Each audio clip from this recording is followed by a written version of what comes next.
தேவனை நான் உமதண்டையில் இன்னும் நெருங்கி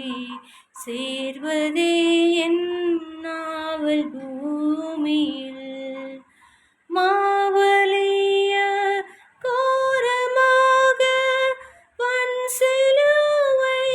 மீதினில் நான் கோவை தொங்க நேரிடினும் ஆவலாயும் மண்டை சேர்வேன் தேவனை நான் உமதண்டையில் இன்னும் நெருங்கி சேர்வதே என் நாவல் பூமியில் யாக்கோபை போல் போகும் பாதையில் பொழுது பாட்டு ராவிலீருள் வந்து மூடிட தூக்கத்தால் நான்